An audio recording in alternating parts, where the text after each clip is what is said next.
ばんは。読んだ本について語る本のひととき。ラジオ感覚でゆっくり聞いていってください。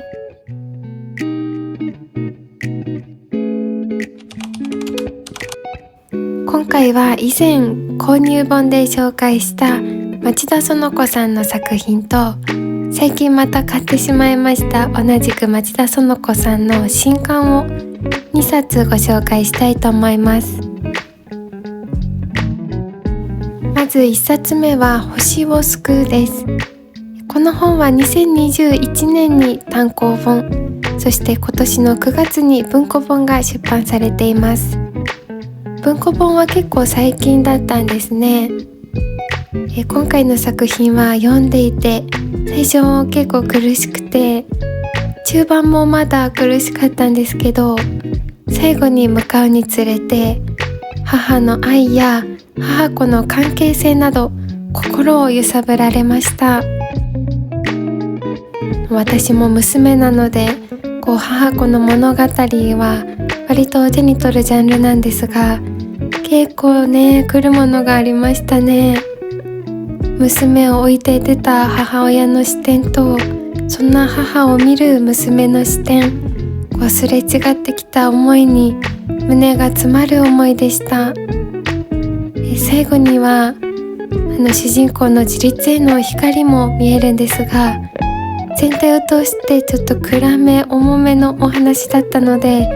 私は少し読むのにパワーがいったなという印象です。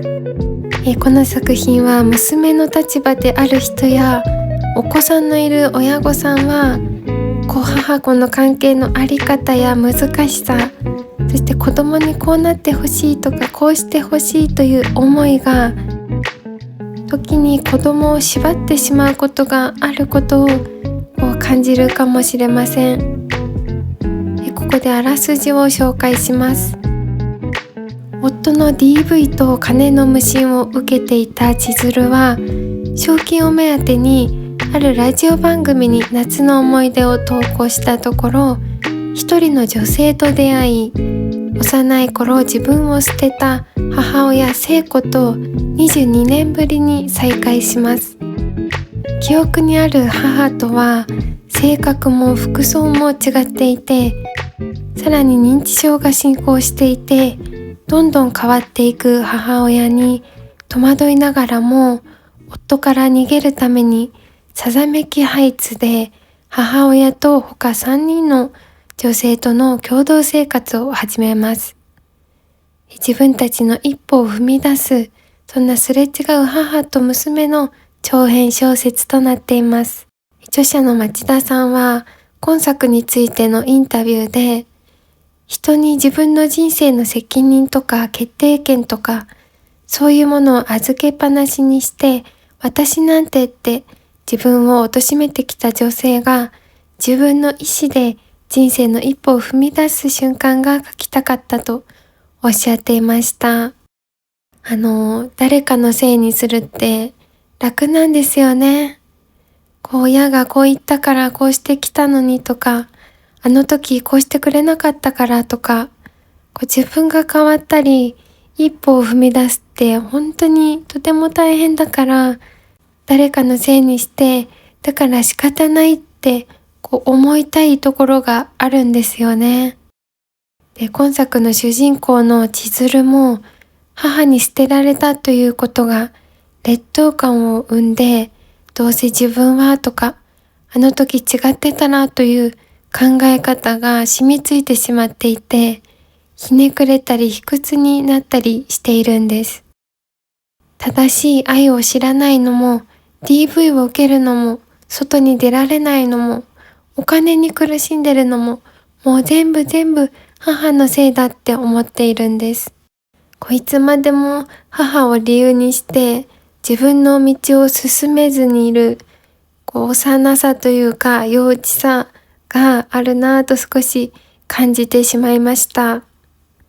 で、一方の母親の聖子も自分の母親に精神的に縛られていたという過去があって、子供とこのまま一緒にいたら自分も嫌だった母親のようにこの子を自分の思い通りにしようとしてしまうかもしれないと思って、実は離れることを選んでいたんですね。で、この聖子さんは自分の人生は自分のものというの強い意志があって、自分の人生を歩みたいという思いが強くあるんですね。で、きっと自分の元から離れられない娘たちに向けたメッセージでもあると思うんですけど、正直、理由はあるにしろ、子供を置いて家を出ることで自分の人生を歩めたというのは、ちょっと共感できかねるところもあるかなと感じてしまいました。ただね、血はつながっていても、一人一人、人として見れば、違う生き物ですからね。相性とか、似ているところ、違うところもありますから、親子といえども、難しいところなんですよね。私も母とは相性良くないと思っていて、なのでもし今もずっと一緒にいたら、私は今のように生きてはいないかなと思っているんです。実際私もこの今の離れた距離感というのがちょうどいいと思ってしまっていますからね。それが子供だったか大人になってからだったのかという違いはありますけども、難しいところかなと正直私も読みながら結構悩みましたね。正しいとか正しくないとか分かるような分からないような気持ちを抱えています。そしてこの共同生活を送るさざめきハイツの住人たちもまたそれぞれ抱えている辛さや思いがあるんですね。一人は千鶴の母聖子さんをママと呼ぶエマちゃん。幼い頃に両親を亡くしていて親戚を回りながら暮らしていたんですが、その美しい外見のために性的被害に遭って男性恐怖症になったり、行き場をなくしていたところ、聖子さんと暮らすようになったんですね。で、明るく優しい彼女も最初は怖くて外に出られなかったということがあったんです。でも聖子さんの言葉で自分を守りながらも仕事をしてまず一歩を踏み出した人なんですね。で、二人目は綾子さん。彼女は出産後心身ともに疲れ果ててしまって家事や育児をできなくなってしまったんです。で、そんなところに義母や夫によって娘から離されて、娘からもいなくていいというように思われてしまったんですね。で、そのために家を出てきた綾子さんはさざめきハイツのご飯や掃除など家事を一人で完璧にこなさないと不安が拭えない人なんです。そして中盤ではこの綾子さんの娘の美穂ちゃんが登場するんですが、実家を出て10代で妊娠して祖父母や父からも見放されて、この綾子さんの母親を頼って私を捨てたんだからお金をくれと言いに来るんですね。で、この子がまたすっごく腹立たしいって思ったんですけど、この子のこの身の振り方を見て、千鶴は自分の幼さに気づいていくんですね。この作品の中には母子の関係だけではなくて、DV や認知症、介護など自分の身にも起こりうるであろう問題が多々描かれていまして、ちょっと目を背けたくなるような辛い場面もあるんですが、自分の人生の責任の所在について進む道を決めるのも、その先に一歩踏み出すのも、自分の意思で決めて進んでいかなければならないんだと、改めて考えさせられる一冊でした。2冊目は夜明けの狭間です。こちらは昨年の2023年の11月に出版された単行本です。この作品は家族葬専門の葬儀社、ケシミアンにまつわる主人公たちを描いていて、死を見つめながら自分らしく生きることへの葛藤と決意を力強く描いた4人の物語からなっています。町田園子さんは、葬儀社にお勤めになっていた経験もおありなんだそうでして、魚卵という作品でも葬儀社のお話を書かれていますね。私もまだ魚卵を読んでいないので、ちょっと先に読めばよかったかなと後悔しているところです。来年の買いたいリストに入れます。今作のインタビューで町田さんは、魚卵は亡くなった人たちに向き合う物語だったのに対して、今作は残された人たちがいかに生きるかというところに焦点を当てていると語られていました。ここで少し各章を紹介していきます。まず第1章は、交際相手からプロポーズされるも、結婚するなら今の仕事を辞めてほしいと言われ、仕事と結婚の間で揺れ動く葬祭ディレクターのお話。第2章は、元夫から彼の恋人の葬儀を手伝ってほしいと言われた花祭壇を作っているお花屋さんのお話。第3章は、中学時代にいじめをしていた同級生の父の葬儀を担当することになったケシミアンに入社したばかりの青年のお話。第4章は、夫との関係に悩む中、元恋人の事故死の知らせを受けた女性のお話。5章ではまた1章の主人公の決意と、そして死に対する考え方や受け入れ方について書かれています。この1章と2章は、ちょっと男だから女だからという考え方について触れられていますね。葬儀社がネガティブなイメージというのもあってか、1章のプロポーズした恋人は仕事を辞めるか働くにしても変えてほしいと思っているんですね。でも自分が仕事のことを言われるのは嫌だと思ってるんです。仕事か大切な人か選ぶというのは結構辛い選択かもしれないですね。でも不満や違和感を抱えたまま泣く泣く選択するともうきっと後悔すると思うんです。1章と5章ではそんな主人公の葛藤が丁寧に深く書かれています。そしてその男女の逆もあって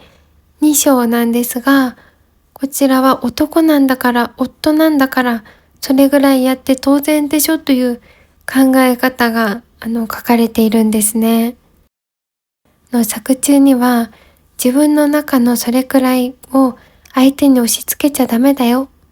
理解しないといつか後悔することになるという言葉があるんですね。もうこれは本当そうだなと思いましたね。なんでそれぐらいできないのとかって思ってしまいがちだし、私もいっぱいいっぱいの時に言われたことがありますが、それくらいっていう重みとか苦痛って結構違いますからね。私もそうだったんですが、追い込まれちゃうんですよね。で、ちょっとこの2章の元夫に不満を感じるところもあるんですが、そのプレッシャーはちょっと共感できるかなと感じました。で、第3章は先ほどの星を救うにも通じるところがあって、自立したら苦しみにしがみつくだけではなくて、手を離して自分の道を自分で選ぶという考え方をできたらなぁと思わずにはいられませんでしたね。辛い思いをしていると、周りはみんな幸せそうに見えて、なんで自分だけって思ってしまうと思うんです。でもみんながみんなそんな不幸をぶら下げて歩いてるわけではないと思うんですね。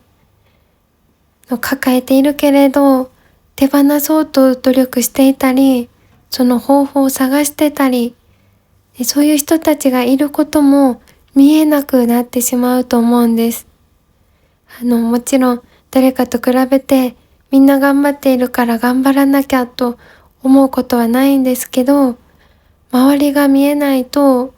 自分が傷つける立場になってしまうこともあるというのを忘れないでいたいなと感じています。そして第4章では、正直私はこの主人公に対して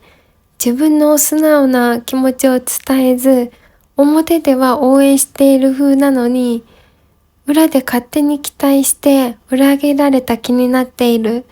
この主人公の涼子さんというんですが、共感はできなかったなぁと思います。両親もこう言ってるし、こういう考え方の人だから彼を受け入れてくれないかもなと思ったりしているんですね。もうね、両親がこう言ってるからとかもう関係ないんですよ。自分が尊敬できて大事にしたい人なら自分の意思でどう関わっていくか決めないともう絶対後悔すると思います。でもこの章では最後に葬儀で彼と対面して関わってきた人たちの話を聞いて、相手と向き合うことや誰かの言葉に逃げたりしないと考え方が変わっていく姿が見れてよかったです。作中には僕たちはあまりにも明日に任せすぎているという言葉があるんです。私も明日があることが当たり前のように思っていて、また明日考えようって思ってしまうんですが、きっとその明日がなかったら後悔すると思うんですね。だからもう大変で辛くて目をそらしたいと思うことはいつだってやってくると思うんですけど、今精一杯向き合っていきたいなと思わせてくれる一冊でした。3冊目はドボルザークに染まる頃。こちらは先月発売されたばかりの新刊です。今回の舞台は北九州なんですが、町田園子さんは福岡県の出身で今も在住していらっしゃるそうで、私大学生の時に北九州に住んでいたので、今回の作中に描かれている方言にもちょっと馴染みがありますね。タイトルにあるドボルザークというのは、ドボルザークの家路という音楽を意味していまして、この作品の中に登場するんですが、夕方の音楽として聞き馴染みのある方もいらっしゃるかもしれませんね。ここで少し各章を紹介していきます。まず第1章は、小学生の時、担任の先生と町の外からやってきた男が駆け落ちしたのを忘れられない主婦のお話。第2章は、東京でバツイチ子持ちの恋人との関係に寂しさを覚える看護師のお話。第3章は、認知症の義母に夫とのセックスレスの悩みを打ち明ける管理栄養士のお話。第4章は、父と離婚した母が迎えに来て、間もなく転校することになる小6の女の子のお話。第5章は、発達障害のある娘を一人で育てるシングルマザーのお話。この作品は5人の女性たちが主人公なんですね。廃校が決まった小学校が舞台となっていて、その最後の日にかつての生徒や先生、今通っている子供やその親たちの姿が描かれています。地元というような小さな町での暮らしってちょっと閉鎖感とか同調圧力のようなものがあるかなと私は思うんですね。で、私も地元の小さなコミュニティとか狭い世界がもうなんか噂もされるし、しかもそれが自分の元にも流れてくるという、なんというか監視されているようで、私は地元を離れたいと思っていたので、そこは共感できる部分がありました。で、私は大学も就職も県外に出たいし、地元に戻る気はさらさらなくて、家族は戻ってこいとか、地元で暮らせばいいのにとか言われたんですが、そこでは暮らせないっていう思いが私は強くありました。で、この作品の主人公たちは、その狭い世界に不満や違和感や嫌悪感を感じつつも、両親の考え方に反したことはできないと思っていたり、逃げ出したくても周りにどう思われるかって心配で動けずにいるんですね。で、主人公たちは皆さん30代、40代の女性なんですが、そのもっと上の世代になると、男尊女卑の考え方が結構根付いていて、自分たちだってこうしてきたんだからという押し付けが強いんですよね。で、特に第一章の主人公は、その母親がその考え方が強い人で、嫌だと思っていても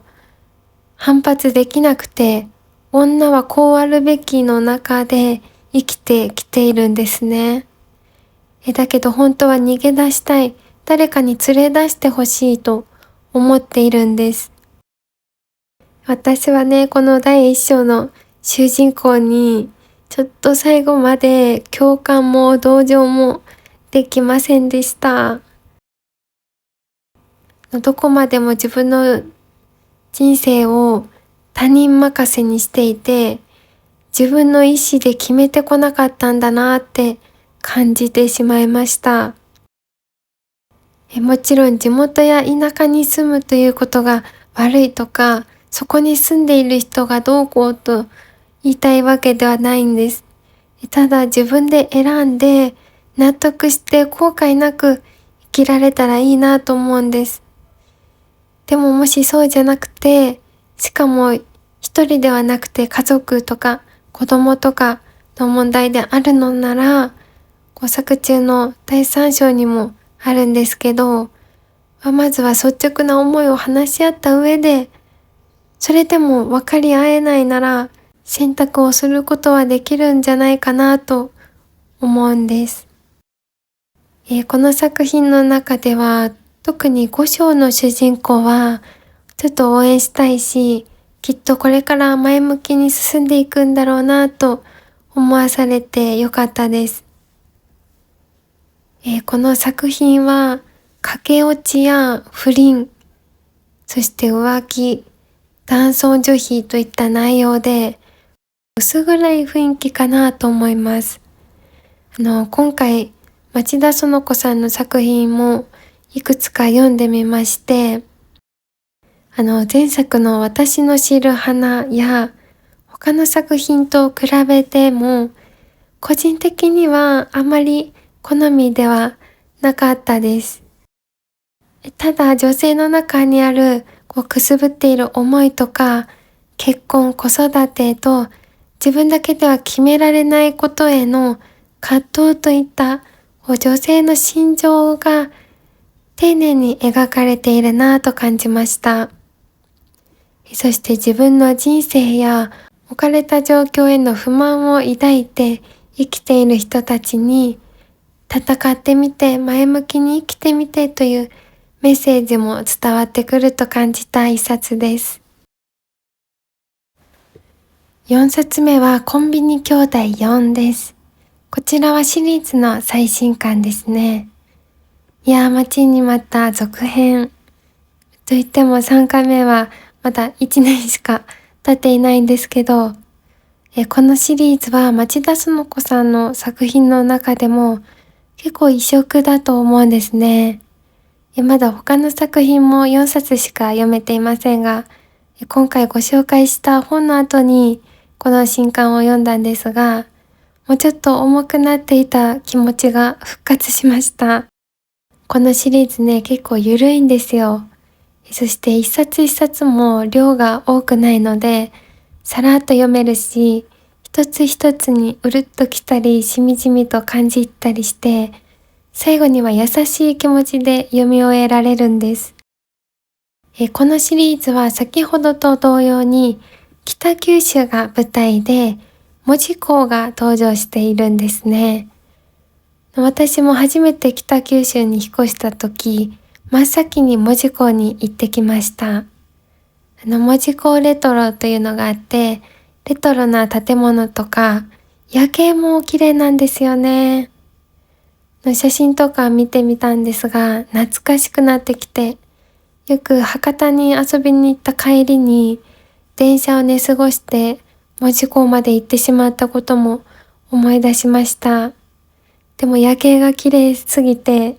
あんまり後悔しなかったんですよね。ここでこのシリーズなんですが、テンダネスという人に優しい、あなたに優しいをモットーとしたコンビニチェーンの門司港小金村店のお話になっています。ここの店員さんたちと訪れるお客さんたちが織りなす温かな物語となっています。この店長は別名フェロモン店長と呼ばれていまして、老若男女を意図せず垂らし込むような人なんですね。で、一巻ではこのテンダネスに勤める店員さんたちの話がそれぞれ描かれていたんですが、一巻以降はその人たちもずっと出ていて、またみんなそれぞれいい味を出しているんですね。で、その他の登場人物たちも巻を追うごとに出ていて、元気にやってるなって、ちょっとコンビニを覗いた気分にもなってくるんです。今回の4巻目もこれまで登場してきた人たちが集まっていて、ワイワイしてましたね。今回も楽しみながらもほろりとやられる、そんな一冊でした。今作は親からの支配的な縛りを受けていた女性が、そのことが原因で大好きだった夫と別れてしまい、一人暮らしを始めたお話と、ヒーローになりたかった青年に突如訪れた転機と友情のお話となっています。このヒーローになりたかった青年のお話が特に好きでした。自分の譲れない思いがあって、だけどやっと分かり合えたと思った友人に夢物語だと言われてカッとなってしまうんですね。しかしその後、なんで今まで肯定してくれていた友人があんなことを言ったのか、その理由を知って自分に失望してしまうんですね。で、自分はヒーローになりたいとずっと言ってきたのに、大切な人の辛さに気づけてなかったって。でもそれで終わらなかった彼の行動と、友人との現在に至るまでの関係性がとても素敵でした。この青年は高校生になる頃にはやっとヒーローは俳優さんがやっていて、本当のヒーローは存在しないと自分自身に納得させたんですが、特撮ものを見たり追い続けることはやめなかったんですね。で、私もなんとなくその気持ちはわかるなぁと思いました。ヒーローになりたかったというよりは私は憧れがあったんですが、社会人になっても2年目ぐらいまでは毎週日曜日のアニメタイムを楽しみにしていて、特撮とか見てましたもんね。あとこれは今でもそうなんですけど、皆さんご存知かな？おじゃまじょドレミとかカードキャプターさくらとか、そういう魔法ものというのか、そういうのは未だに諦めていません。同じ世代の方には分かってもらえるかなと思うんですが、数年前にお邪魔女ドレミに憧れていた女の子が大人になってドレミちゃんたち探しの旅をするというアニメの映画があったんですよ。私それを映画館に見に行きましてね、もう涙しながら帰ってきました。懐かしくて、私もまだ諦めてないけど、ずっと憧れてたんだと思って、ちょっと話それちゃいまして、この作品はシリーズを通してただの感動するだけではなくて、面白さや愉快さ、そして軽快なテンポが魅力的ですね。店長は5人兄弟なんですが、この店長の兄で次男の次さんという人がいるんですね。今回は出番少なめでしたね。彼は店長とは違って無口な感じの人なんですが、2巻3巻あたりで結構出ていたんですけど、彼の言葉がまた温かくていいんですよね。そしてこの5人兄弟、まだ完全に出ていない兄と、ちょろっとだけ出てきたけど謎のままの兄が2人残っているので、まだシリーズは続きそうですね。この作品は読みやすさや気持ちの軽さ的にもサクッと読めるシリーズなので、ちょっと読書の休憩の読書におすすめの作品かなと思います。今回は町田園子さんの作品を4冊ご紹介しました。まだまだ町田さんの読みたい本はたくさんありそうです。つい先日クリスマスを楽しみにしていましたが、あっという間に過ぎ去ってしまい、次は年末ですね。残念ながらクリスマスの本のプレゼントは見送りです。そして年末には今もうすでに結構年末なんですが、今年読んでよかった本のまとめを紹介できたらと思っています。年末は皆さん忙しいかと思いますが、見かけたら覗いていただけると嬉しいです。ということで今回も最後まで聞いていただきありがとうございました。